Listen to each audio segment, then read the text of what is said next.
Welcome to the highly esteemed ACU faculty, our families and friends who are all here to support us on this incredibly special day, and a huge welcome and congratulations to my fellow graduates. 4 years of hard work and dedication. We made it. I would like to begin this speech by acknowledging the traditional owners of this land, the Aboriginal and Torres Strait Islander peoples of the Wongal Nation, and pay my respects to the land on which we learn and build the foundations for our future lives and careers. Today, we come together to not only celebrate our incredible achievements over the past 4 years, but we move forward into a world, a new environment where we can now truly understand and believe that our knowledge and passion for educating the young minds of the future can really make a difference. As graduates of the Bachelor of Education, our careers will span across multiple diverse teaching areas in early childhood, primary, and secondary education. And for some, much like myself, will forever hold onto and carry a specific mission that is extremely close to our hearts. Mine being the low socioeconomic area of the Central Coast, my hometown, and the children who are affected by the day-to-day struggle of dyslexia. For these children, despite their best efforts and their incredible amount of potential, they face daily challenges in their learning and personal development. Dyslexia is a learning disability that is not funded or supported by NDIS.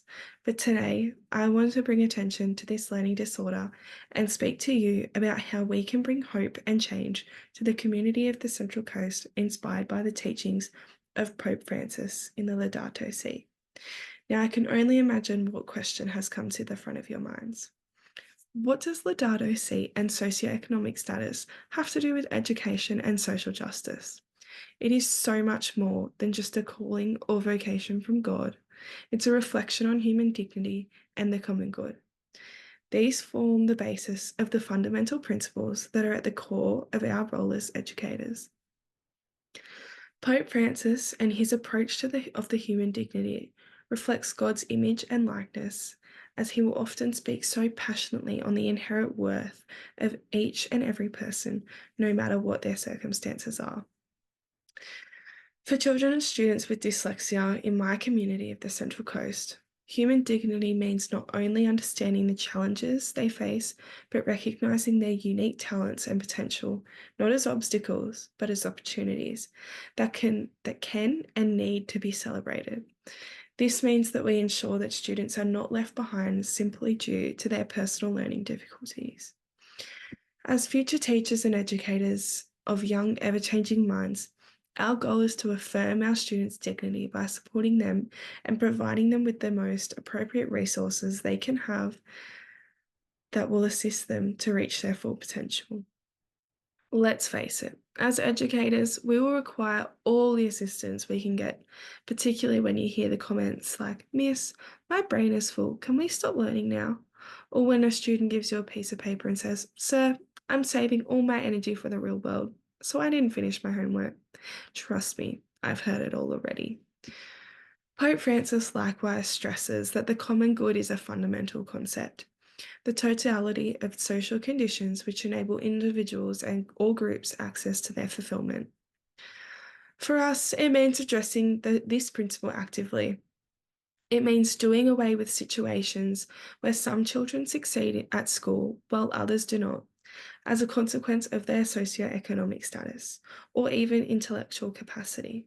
In other words, it's about creating an educational landscape characterized by inclusivity, so that regardless of any background or difficulties faced, every child should always have an opportunity to succeed.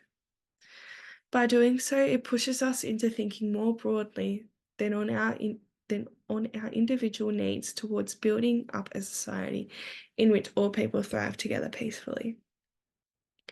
In practical terms, this implies advocating for policies aimed at addressing educational inequalities, affecting low-income areas through the increased funding and more inclusive programs, as well as improved awareness levels concerning dyslexia and other learning difficulties. It propels us into becoming advocates for common good in our profession, ensuring that every child finds a space within our classrooms. Therefore, as we approach them through the threshold of professional development, let's remind ourselves these principles because they are very important for educators like us. Let us note that our responsibility does not only compromise instilling knowledge, but also sharing comprehension. To finish, the biggest congratulations goes to us.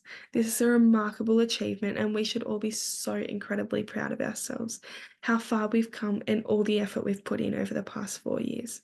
Let's go out there and make a difference, one child, one community, and one classroom at a time. And as my Year 12 teacher always said to us, be kind, be caring, be compassionate. Congratulations again, and thank you.